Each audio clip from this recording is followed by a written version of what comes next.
เจ้าหน้าที่มาเลเซียได้ลงกวาดล้างชาวต่างชาติจากหลากหลายชาติที่ลักลอบเข้าเมืองและลักลอบเฮ็ดเวียกแบบผิดกฎหมายในสถานบันเทิงในนั้นมีชาวไทยจำนวน9 คนและก็ชาวสปป.ลาวอีก3 คน Time to shareสวัสดีท่านผู้ชมกลับมาพบกับรายการทำทูแสสลับหัวข่าวที่เราอยากจะนำเสนอในวันนี้ก็คือเกี่ยวข้องกับเจ้าหน้าที่ของมาเลเซียได้ลงกวาดล้างชาวต่างชาติจากหลากหลายชาติที่ลักลอบเข้าเมืองและก็ลักลอบเฮ็ดเวียกในสถานบันเทิงแบบผิดกฎหมายในนั้นจะมีหญิงชาวไทยจำนวน9 คนและก็ชาวสปป.ลาวอีก3 คนซึ่งวันในของข่าวได้มาจากแฟนเพจ77ข่าวเด็ดสงขลาไทยมาเลเซียปฏิบัติการในครั้งนี้มีเจ้าหน้าที่ทั้งหมดเป็น24 คนจากหลากหลายระดับชั้นของกองบังคับการกรมตำรวจกวดคนเข้าเมืองของมาเลเซียรัฐกลันตันและก็ปฏิบัติการนี้ดำเนินอย่างเป็นระบบและก็บูรณาการโดยอาศัยข้อมูลข่าวกรองและก็การเฝ้าระวังอย่างต่อเนื่องในสถานที่ต้องสงสัยว่ามีชาวต่างชาติอาศัยอยู่กวดคนเข้าเมืองรัฐกลันตันได้กวดสอบชาวต่างชาติทั้งหมด52 คนใน3 สถานที่ผลของการกวดสอบพบว่ามีผู้เข้าเมืองผิดกฎหมายถูกควบคุมตัวทั้งหมดเป็น35 คนซึ่งประกอบมีชายชาวปากีสถานจำนวน7 คนชายชาวเมียนมาอีก4 คนชายชาวบังกลาเทศ4 คนและก็ชายชาวอินโดนีเซีย3 คนหญิงชาวไทย9 คนและก็หญิงชาวสปป.ลาว3 คนชายชาวกัมพูชา1 คนและก็หญิงชาวอินโดนีเซียอีก1 คน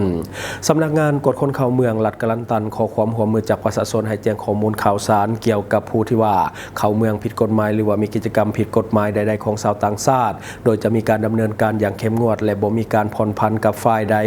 ก็ตามที่ว่าวางแผนและก็สนับสนุนและก็ช่วยเหลือให้การปกป้องผู้ที่ว่าเข้าเมืองแบบผิดกฎหมายทุกสัญชาติอันนี้ก็คือในของข่าวเนาะซึ่งหลังๆมานี่ชาวลาวเฮาก็ไปหากินไกลขึ้นเนาะก็คือข้ามประเทศไทยไปหากินอยู่มาเลเซียซึ่งว่าปกติอยู่แถวหัวเมืองต่างๆที่เป็นเมืองท่องเที่ยวของประเทศไทยบ่ว่าจะเป็นพัทยาหรือว่าหัวเมืองอื่นๆที่มันเป็นชายฝั่งทะเลเนาะซึ่งว่าคนลาวเฮาจะไป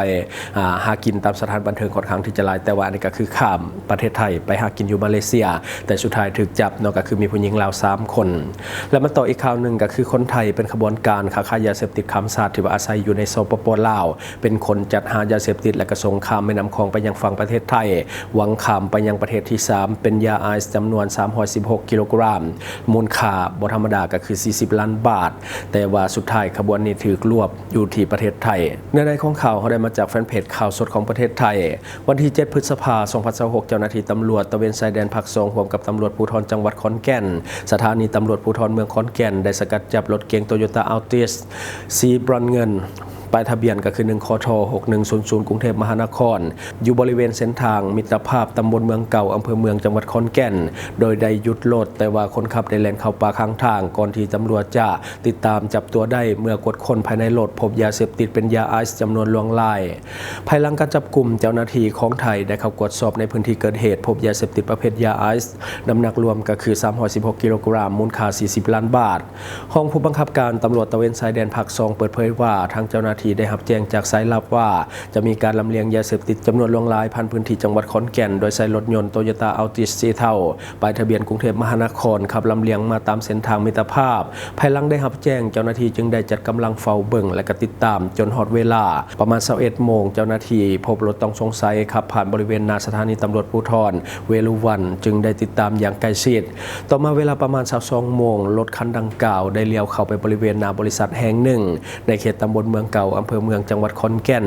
เจ้าหน้าที่จึงได้แสดงตัวเข้ากวดค้นแต่ว่าคนขับพยายามที่จะเปิดประตูรถและหลบหนีเจ้าหน้าที่จึงได้ไล่ติดตามและก็สามารถจับกุมตัวไว้ได้จากการกวดค้นภายในรถพบกระสอบสีดำบรรจุยาไอซ์จำนวน6 กระสอบน้ำหนักรวมประมาณ316 กิโลกรัมจึงได้ควบคุมตัวท้าวสามารถหรือว่าท้าวเล็กอายุ40 ปีซึ่งเป็นคนขับไว้สอบสวนผู้เกี่ยวได้ให้การว่าเตรียมที่จะนำยาเสพติดทั้งหมดไปส่งที่ปลายทางก็คือจังหวัดพระนครศรีอยุธยาเพื่อเตรียมที่จะส่งไปหาประเทศที่3ต่อไปทั้งนี้ผู้ต้องหาได้ให้การว่าได้รับการติดต่อจากชายไทยที่ว่าอาศัยอยู่ในสปป.ลาวให้คนยาเสพติดจากพื้นที่อำเภอเมืองจังหวัดบึงกาฬไปส่งให้ลูกค้าในพื้นที่จังหวัดพระนครศรีอยุธยา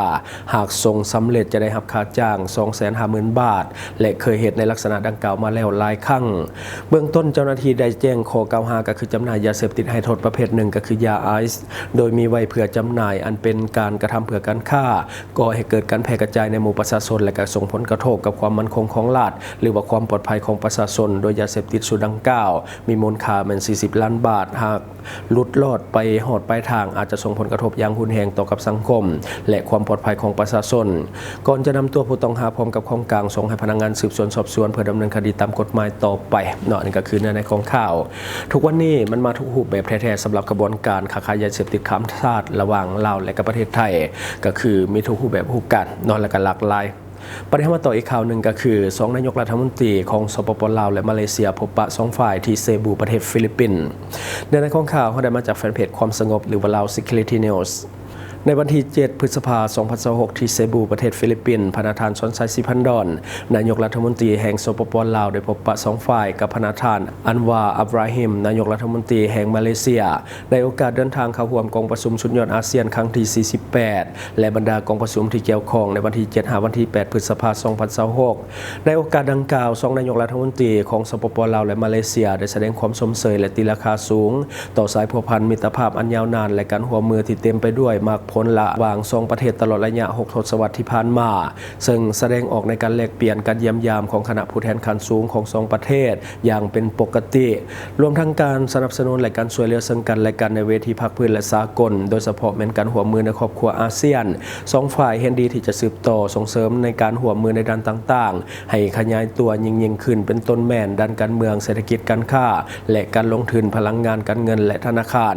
วัฒนธรรมสังคมการศึกษาและการพัฒนาทรัพยากรมนุษย์การท่องเที่ยวและด้านอื่นๆพิเศษในปี 2026 นี้เป็นปีที่ครบรอบ 60 ปีการสร้างตั้งสายพัวพันธ์ทางการทูตลาวมาเลเซียซึ่ง2ฝ่ายมีแผนที่จะจัดหลายกิจกรรมร่วมกันเพื่อเฉลิมฉลองวันที่มีความสำคัญดังกล่าวพร้อมเดียวกันนั้น2ฝ่ายได้ยืนยันจะสืบต่อเหตุเวียกร่วมกันอย่างใกล้ชิดเพื่อเพิ่มทวีและการหันเน้นสายพัวพันธ์มิตรภาพและการร่วมมือระหว่าง2ประเทศให้แตกดอกออกผลยิ่งขึ้น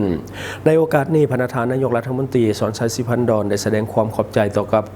รัฐบาลของมาเลเซียที่ได้ให้การสนับสนุนและช่วยเหลือสปป.ลาวในระยะที่ผ่านมาและได้เสนอรัฐบาลมาเลเซียสืบต่อสุขโยและการระดมให้นักธุรกิจมาเลเซียเข้ามาลงทุนอยู่ในสปป.ลาวให้นับมือนับลายขึ้นพร้อมทั้งได้เชื้อเชิญประธานนายกรัฐมนตรีอันวาอิบราฮิมไปเยี่ยมยามสปป.ลาวในเวลาที่มีความสะดวกในปี 2026 นี้เพื่อเป็นการเฉลิมฉลองครบรอบ 60 ปีแห่งการสร้างตั้งสายพัวพันธ์ทางการทูตระหว่าง2ประเทศก็คือเสริมขยายสายพัวพันธ์การร่วมมือด้านต่างๆให้ขยายตัวยิ่งขึ้นในขณะเดียวกันประธานนายกรัฐมนตรีอันวาอิบราฮิมได้แสดงความหมายมั่นว่าจะสืบต่อให้การสนับสนุนสปป.ลาวและประกอบส่วนเสริมขยายสายพัวพันธ์มิตรภาพและการร่วมมืออันดีงามระหว่างมาเลเซียและสปป.ลาวให้สูงขึ้นสู่ระดับใหม่เพื่อนำเอาผลประโยชน์สูงสุดมาสู่ประชาชน2ชาติพร้อมทั้งมีความยินดีที่จะเดินทางไปเยี่ยมยามสปป.ลาวในเวลาที่2ฝ่ายมีความสะดวกอันนี้คือสิ่งที่เราเก็บมาเล่าสู่ฟังหวังว่าท่านจะได้รับสาระดีๆสำหรับท่านที่ว่าเบิ่งรายการเฮาอยู่คิดเห็นจะได้กับสิ่งที่ว่านำเสนอไปก็อย่าลืมฝากไว้ภายใต้คอมเมนต์ของเฮาและข้าพเจ้าจะเข้าไปอ่านด้วยตนเองขอขอบใจสนใจโฆษณาประชาสัมพันธ์ธุรกิจและผลิตภัณฑ์ของท่านผ่านรายการของเฮาสนใจติดต่อตามข้อมูลที่ขึ้นหน้าจอในปัจจุบันได้เลย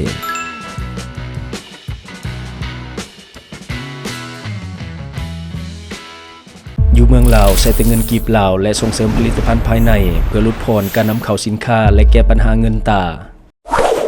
Subscribe for more video.